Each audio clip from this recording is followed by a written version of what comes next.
Est-ce que tu t'es déjà demandé pourquoi deux personnes avec les mêmes compétences n'ont pas du tout les mêmes résultats? L'une va attirer des clients naturellement, l'autre va galérer à se faire remarquer. La différence, c'est pas forcément le talent, c'est plutôt la marque personnelle ou le personal branding en anglais. Et aujourd'hui, je vais te montrer comment arrêter de juste avoir une marque et commencer à vraiment l'incarner. La plupart des entrepreneurs font une erreur fatale. Ils construisent une marque de l'extérieur vers l'intérieur. Ils choisissent des couleurs, un logo, une bio LinkedIn parfaite. Et pourtant, quand tu leur parles, tu le ressens pas. Ça sonne un petit peu creux. Pourquoi? Parce qu'une marque qui ne vient pas de toi, ça se sent. Et si tu te poses aujourd'hui la question, voici 3 signes que tu n'incarnes pas encore ta marque. Le premier, c'est que tu changes ton discours selon à qui tu parles. Deuxièmement, tu te sens inconfortable quand on demande de te vendre. Et troisièmement, tu copies les codes d'autres personnes sans vraiment te retrouver dedans. Donc si tu te reconnais dans un seul de ces points, reste bien jusqu'à la fin de la vidéo parce que c'est peut-être le dernier levier qui te manquait pour enfin décoller. D'abord, c'est quoi le personal branding? Le personal branding, c'est l'art de construire et de gérer ton image de marque personnelle. C'est la perception que les autres ont de toi, de ton expertise, de tes valeurs et de ta personnalité. C'est un petit peu la réputation que tu bâtis autour de ton nom, de tes idées, de ta façon de faire. Et je vais donner quelques exemples de marques fortes pour que tu puisses mieux comprendre comment incarner une personne avec une marque. Si tu regardes par exemple Elon Musk, Tesla, SpaceX, X, on l'aime ou on l'aime pas, c'est pas le débat.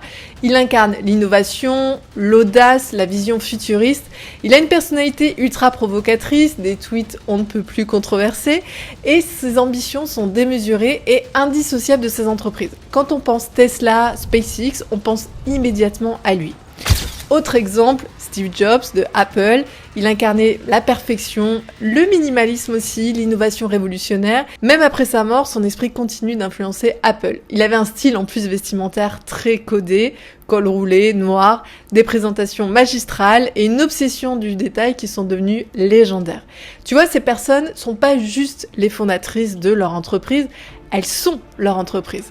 Leur personnalité, leurs valeurs et leur vision, elles sont tellement ancrées dans leur marque qu'on peut plus les dissocier. Attention, avoir un personal branding, ça signifie pas inventer un personnage. Au contraire, c'est vraiment mettre en lumière qui tu es vraiment, ce en quoi tu crois et comment tu peux aider ton audience. Il y a Jeff Bezos par exemple qui disait « Ton personal branding, c'est ce que les gens disent de toi quand tu n'es pas dans la pièce. » Et ça, c'est très vrai. Le truc puissant avec le personal branding, c'est qu'il crée de la confiance avant même le premier contact. Ton prospect, il te connaît, il te suit, il te fait confiance et quand il est prêt à acheter, c'est vers toi qu'il vient très naturellement. Alors maintenant, pourquoi incarner sa marque est essentiel. Premièrement, tu vas créer de la confiance. Les gens achètent à des personnes qu'ils connaissent, qu'ils aiment et en qui ils ont confiance. Si toi-même t'incarnes vraiment ta marque, tu vas créer une connexion émotionnelle profonde avec ton audience.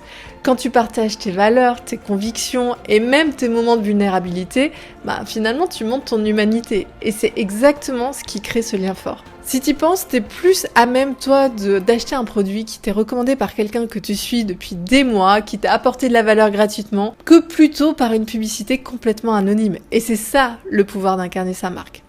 Deuxième point, c'est que tu vas te différencier de ta concurrence. Dans un monde qui est ultra saturé d'informations, ce qui fait la différence, c'est pas seulement ton offre ou ton expertise, en fait c'est toi, c'est ta personnalité, c'est ton histoire, c'est ta façon unique de voir les choses avec ton approche, ton ton, ta vision.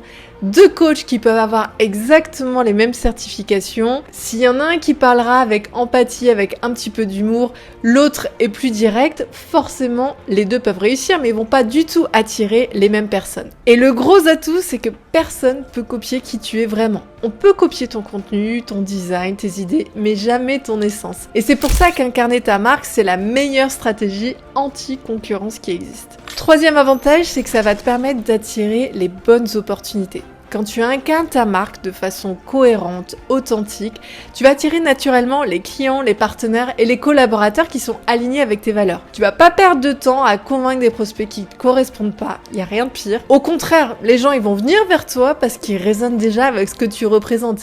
Ils te choisissent parce qu'ils se reconnaissent dans ton histoire, dans ta vision. Et si on reprend des exemples concrets encore de gros influenceurs, si tu prends Lena Situation par exemple, je sais pas si tu connais, c'est une blogueuse sur YouTube, elle incarne spontanéité, personnalité, proximité, authenticité de la Gen Z. Et elle a une capacité à rester vraie malgré une notoriété puisqu'elle a littéralement des millions d'abonnés.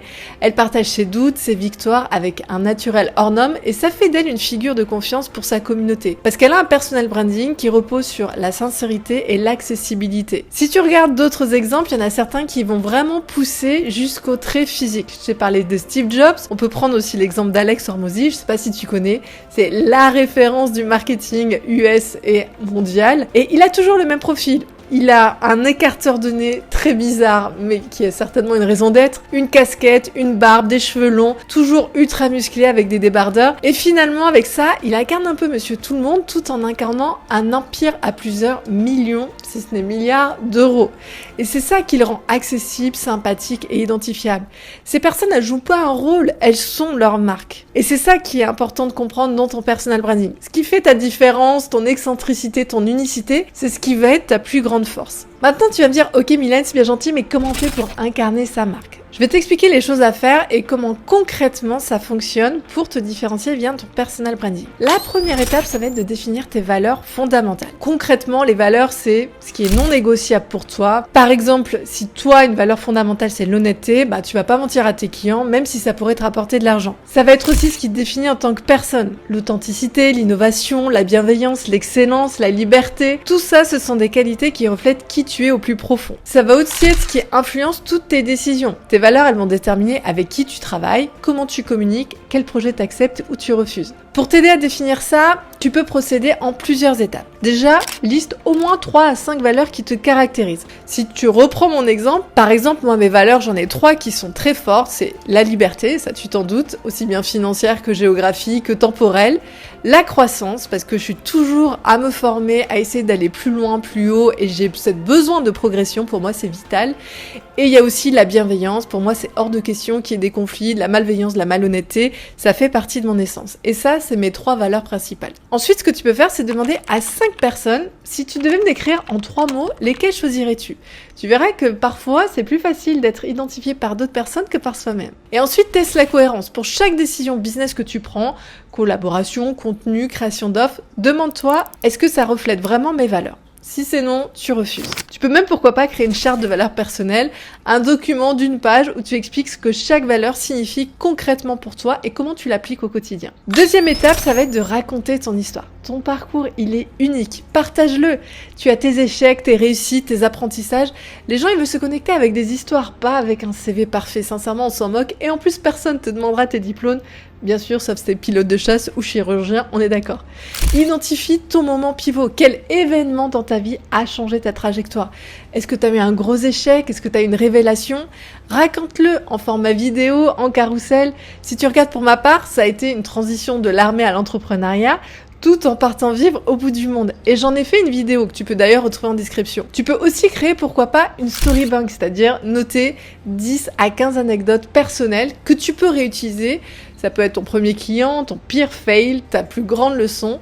Et ensuite, partage tes coulisses. Les réseaux sociaux, ils servent aussi à ça, pour que tu fasses des vlogs, des stories sur Instagram ou autre. Mode ton espace de travail, tes échecs du jour. Ton authenticité, elle va créer cette connexion. Et l'objectif, c'est pas d'être sur un piédestal, c'est au contraire que ton audience, elle se connecte à toi. Troisième étape, sois cohérent sur tous les canaux, que ce soit sur Insta, LinkedIn, sur YouTube ou sur ton site web, ton message, ton ton et ton esthétique, ils doivent être alignés. Donc définis un petit peu ton kit identitaire avec tes couleurs, tes polices, ton style de photo, mais aussi ta voix de marque. Est-ce que tu es plutôt formel, décontracté, inspirant, tu tutoies, tu vous vois, tout ça tu dois le définir. Moi je sais que quand je fais mes newsletters, j'ai un ton où je tutoie, comme je te tutoie ici sur les vidéos YouTube, mais j'ai aussi un ton un petit peu humoristique, sarcastique, parce que ça fait partie de mon identité, et c'est ce qui fait que je m'éclate quand je t'écris chaque semaine. Ensuite, montre-toi régulièrement. Fais des vidéos, fais des stories, fais des lives. Plus tu te montres, plus les gens apprennent à te connaître et à te faire confiance. La visibilité crée la crédibilité. Et encore plus aujourd'hui, si tu regardes bien à l'ère de l'IA, n'importe qui peut écrire n'importe quoi. Donc la vidéo, finalement, c'est ta signature pour plus d'humanité, plus de spontanéité et pour monter vraiment ta crédibilité. Et c'est là que les lives ont encore plus de sens parce que tu n'as pas d'anti-sèche IA, tu es un petit peu from scratch. Et là, on est sûr que tu as une réelle expertise et une réelle connexion avec ton audience. Ensuite, apporte apporte de la valeur de façon constante, partage tes connaissances. N'aie pas peur de trop donner. Beaucoup d'entrepreneurs craignent que s'ils partagent tout gratuitement, les gens achèteront plus rien. Et ça, c'est archi faux. Au contraire, ils vont se dire, mais vu tout ce qu'elle partage en gratuit, imagine un petit peu ce que ça peut être en payant. Et c'est là que tu deviens la référence incontournable. Donc vraiment, reste authentique. Ne copie pas les autres. N'observe pas des stratégies que tu répliques. Il faut que ça vienne de toi. Plus tu vas être unique, plus tu vas te différencier sur un marché ultra concurrentiel. Et les gens vont venir non pas parce que uniquement tu es expert, mais aussi parce qu'ils ont envie de travailler avec toi, parce qu'ils matchent avec ton énergie et que ils ont presque l'impression de te connaître sans jamais t'avoir parlé. Et c'est vraiment ça la force aujourd'hui du personal branding. Donc pour résumer, incarner ta marque, c'est être en alignement total avec qui tu es, ce que tu défends et comment tu veux servir ton audience. N'oublie pas, les gens n'achètent pas ce que tu fais, ils achètent pourquoi tu le fais et qui tu es. Alors sois toi-même à 100% tout le temps. Et si cette vidéo t'a plu, n'hésite pas à liker, à commenter et à t'abonner et dis-moi en commentaire quelle est la valeur principale que toi tu veux incarner dans ton personal branding. On se retrouve très bientôt pour une prochaine vidéo. Ciao!